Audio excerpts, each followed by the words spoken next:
شروع اللہ کا نام لے کر جو بڑا مہربان نہایت رحم والا ہے۔ اور کیا تمہیں موسیٰ کے حال کی خبر ملی ہے؟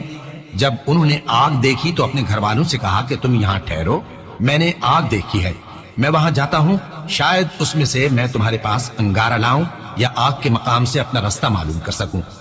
پھر جب وہ وہاں پہنچے تو آواز آئی کہ اے موسیٰ، میں تو تمہارا پروردگار ہوں، تو اپنے جوتے اتار دو، تم یہاں پاک میدان یعنی طوا میں ہو، اور میں نے تم کو منتخب کر لیا ہے، تو جو حکم دیا جائے اسے سنو۔ بے شک میں ہی اللہ ہوں، میرے سوا کوئی معبود نہیں، تو میری عبادت کیا کرو اور میری یاد کے لیے نماز پڑھا کرو۔ قیامت یقیناً آنے والی ہے، میں چاہتا ہوں کہ اس کے وقت کو پوشیدہ رکھوں تاکہ ہر شخص جو کوشش کرے اس کا بدلہ پائے، تو جو شخص اس پر ایمان نہیں رکھتا اور اپنی خواہش کے پیچھے چلتا ہے، کہیں تم کو اس کے یقین سے روک نہ دے، تو اس صورت میں تم ہلاک ہو جاؤ۔ اور اے موسیٰ، یہ تمہارے داہنے ہاتھ میں کیا ہے؟ انہوں نے کہا یہ میری لاٹھی ہے، اس پر میں ٹیک لگاتا ہوں اور اس سے اپنی بکریوں کے لیے پتے جھاڑتا ہوں، اور اس میں میرے اور بھی کئی فائدے ہیں۔ فرمایا کہ موسیٰ اسے زمین پر ڈال دو، تو انہوں نے اس کو ڈال دیا اور وہ یکا یک سانپ بن کر دوڑنے لگا۔ فرمایا کہ اسے پکڑ لو اور ڈرنا مت، ہم اس کو ابھی اس کی پہلی حالت پر لوٹا دیں گے، اور اپنا ہاتھ اپنی بغل میں دبا لو کہ وہ کسی عیب و بیماری کے بغیر سفید چمکتا دمکتا نکلے گا۔ یہ دوسری نشانی ہے تاکہ ہم تمہیں اپنے بڑے بڑے نشانات دکھائیں۔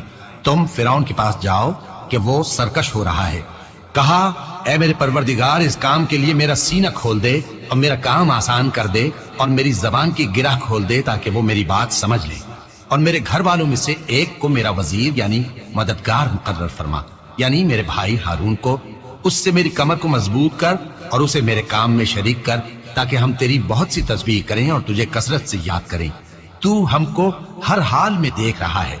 فرمایا موسیٰ، تمہاری دعا قبول کی گئی، اور ہم نے تم پر ایک بار اور بھی احسان کیا تھا جب ہم نے تمہاری والدہ کو الہام کیا تھا جو تمہیں بتایا جاتا ہے، وہ یہ تھا کہ اسے یعنی موسیٰ کو صندوق میں رکھو، پھر اس صندوق کو دریا میں ڈال دو، تو دریا اس کو کنارے پر ڈال دے گا، اور میرا اور اس کا دشمن اسے اٹھا لے گا۔ اور موسیٰ، میں نے تم پر اپنی طرف سے محبت ڈال دی، اور اس لیے کہ تم میرے سامنے پرورش پاؤ۔ جب تمہاری بہن وہاں فرعون کے ہاں گئی اور کہنے لگی کہ میں تمہیں اس کا پتہ دوں جو اس کو پالے پوسے، تو اس طریق سے ہم نے تم کو تمہاری ماں کے پاس پہنچا دیا تاکہ ان کی آنکھیں ٹھنڈی ہوں اور وہ رنج نہ کریں۔ اور تم نے ایک شخص کو مار ڈالا تھا تو ہم نے تم کو غم سے نجات دی، اور ہم نے تمہاری کئی بار آزمائش کی، پھر تم کئی سال اہل مدین میں ٹھہرے رہے۔ پھر اے موسیٰ، تم ایک اندازے پر آ پہنچے، اور میں نے تم کو اپنے کام کے لیے بنایا ہے، تو تم اور تمہارا بھائی دونوں ہماری نشانیاں لے کر جاؤ، اور میری یاد میں سستی نہ کرنا۔ دونوں فرعون کے پاس جاؤ کہ وہ سرکش ہو رہا ہے، اور اس سے نرمی سے بات کرنا، شاید وہ غور کرے یا ڈر جائے۔ دونوں کہنے لگے کہ اے ہمارے پروردگار، ہمیں خوف ہے کہ وہ ہم پر زیادتی کرنے لگے یا زیادہ سرکش ہو جائے۔ اللہ نے فرمایا کہ ڈرو مت، میں تمہارے ساتھ ہوں کہ سنتا اور دیکھتا ہوں۔ اچھا، تو اس کے پاس جاؤ اور کہو کہ ہم آپ کے پروردگار کے بھیجے ہوئے ہیں، تو بنی اسرائیل کو ہمارے ساتھ جانے کی اجازت دیجیے اور انہیں عذاب نہ کیجیے۔ ہم آپ کے پاس آپ کے پروردگار کی طرف سے نشانی لے کر آئے ہیں، اور جو ہدایت کی بات مانے اس کو سلامتی ہو۔ ہماری طرف یہ وحی آئی ہے کہ جو جھٹلائے اور منہ پھیرے اس کے لیے عذاب تیار ہے۔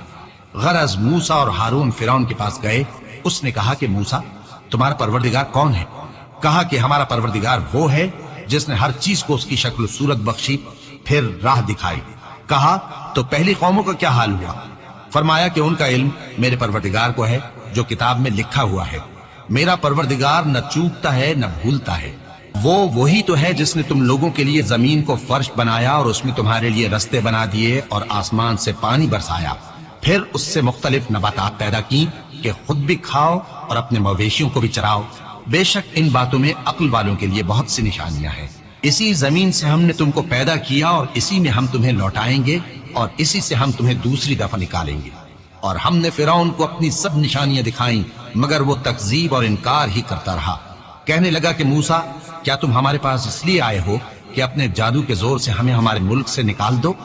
تو ہم بھی تمہارے مقابل ایسا ہی جادو لائیں گے، تو ہمارے اور اپنے درمیان ایک وقت مقرر کر لو کہ نہ تو ہم اس کے خلاف کر رہے ہیں اور نہ تم، اور یہ مقابلہ ایک ہموار میدان میں ہوگا۔ موسیٰ نے کہا کہ آپ کے لیے یوم زینت کا وعدہ ہے، اور یہ کہ لوگ اس روز دن چڑھے اکٹھے ہو جائیں۔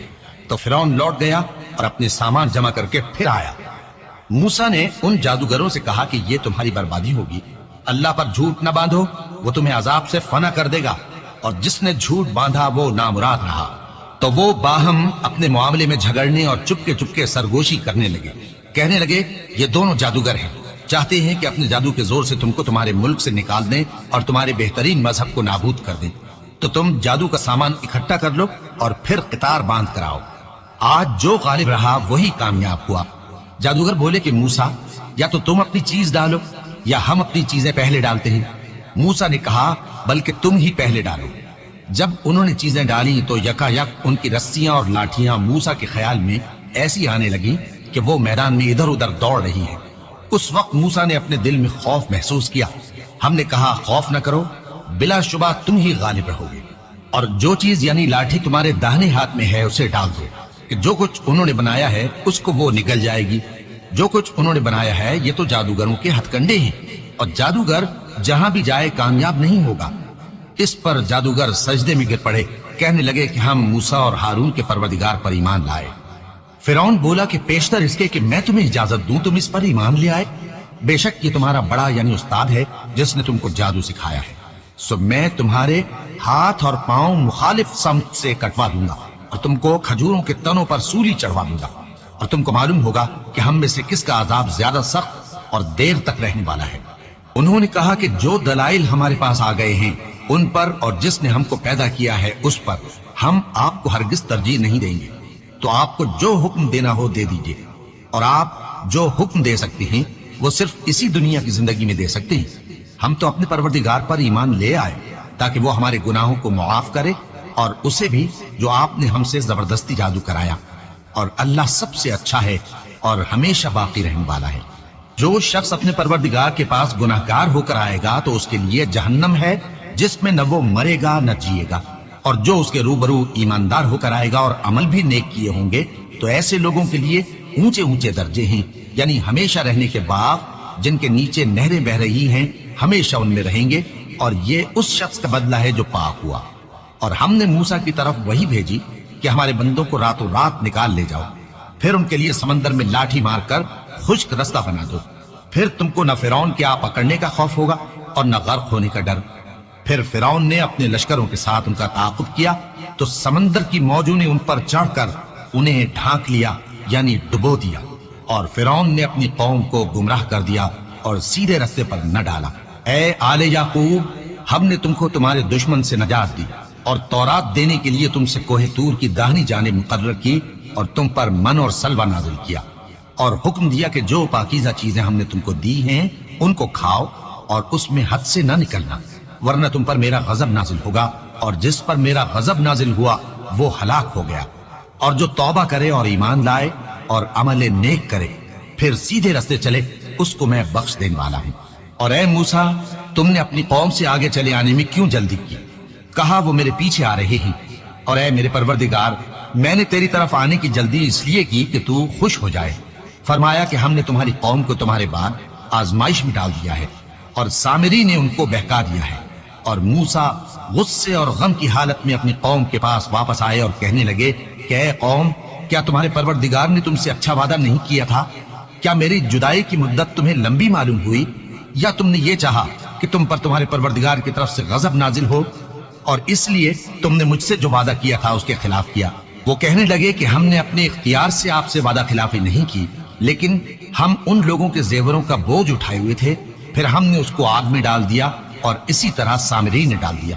تو اس نے ان کے لیے ایک بچڑا بنا دیا، یعنی ایک بے جان جسم جس میں گائے کسی آواز تھی۔ تو لوگ کہنے لگے کہ یہی تمہارا معبود ہے اور یہی موسیٰ کا معبود ہے، مگر وہ بھول گئے ہیں۔ تو کیا یہ لوگ نہیں دیکھتے کہ وہ ان کی کسی بات کا جواب نہیں دیتا اور نہ ان کے نقصان اور نفع کا کچھ اختیار رکھتا ہے؟ اور ہارون نے ان سے پہلے ہی کہہ دیا تھا کہ لوگوں، اس کے ذریعے تمہیں فتنے میں ڈال دیا گیا ہے، اور تمہارا پروردگار تو رحمان ہی ہے، تو میری پیروی کرو اور میرا کہا مانو۔ وہ کہنے لگے کہ جب تک موسیٰ ہمارے پاس واپس نہ آئے ہم تو اس کی پوجا پر قائم رہیں گے۔ پھر موسیٰ نے ہارون سے کہا کہ اے ہارون، جب تم نے ان کو دیکھا تھا کہ گمراہ ہو گئے ہیں تو تم کو کس چیز نے روکا تھا؟ یعنی اس بات سے کہ تم میرے پیچھے چلے آؤ، بھلا تم نے میرے حکم کے خلاف کیوں کیا؟ کہنے لگے کہ اے ماں جائے، میری داڑھی اور سر کے بالوں کو نہ پکڑیے، میں تو اس سے ڈرا کہ آپ یہ نہ کہیں کہ تم نے بنی اسرائیل میں تفرقہ ڈال دیا اور میری بات کو ملحوظ نہ رکھا۔ موسیٰ نے فرمایا تو اے سامری تیرا کیا حال ہے؟ اس نے کہا کہ میں نے ایسی چیز دیکھی جو اوروں نے نہیں دیکھی، تو میں نے فرشتے کے نقش پا سے مٹی کی ایک مٹھی بھر لی، پھر اس کو بچڑے کے جسم میں ڈال دیا اور مجھے میرے جی نے اس کام کو اچھا بتایا۔ موسیٰ نے کہا جا، تجھ کو دنیا کی زندگی میں یہ سزا ہے کہ کہتا رہے کہ مجھ کو ہاتھ نہ لگانا، اور تیرے لیے ایک اور وعدہ ہے، یعنی عذاب کا جو تجھ سے ٹل نہ سکے گا، اور جس معبود کی پوجا پر تو جمع ہوا تھا اس کو دیکھ، ہم اسے جلا دیں گے، پھر اس کی راکھ کو اڑا کر دریا میں بکھیر دیں گے۔ تمہارا معبود تو اللہ ہی ہے، جس کے سوا کوئی معبود نہیں، اس کا علم ہر چیز پر محیط ہے۔ اس طرح ہم تم سے وہ حالات بیان کرتے ہیں جو گزر چکے ہیں، اور ہم نے تمہیں اپنے پاس سے نصیحت کی کتاب عطا فرمائی ہے۔ جو شخص اس سے منہ پھیرے گا وہ قیامت کے دن گناہ کا بوجھ اٹھائے گا۔ ایسے لوگ ہمیشہ اس عذاب میں مبتلا رہیں گے، اور یہ بوجھ قیامت کے روز ان کے لیے برا ہوگا۔ جس روز سور پھونکا جائے گا اور ہم گناہگاروں کو یوں اکٹھا کریں گے کہ ان کی آنکھیں نیلی نیلی ہوں گی۔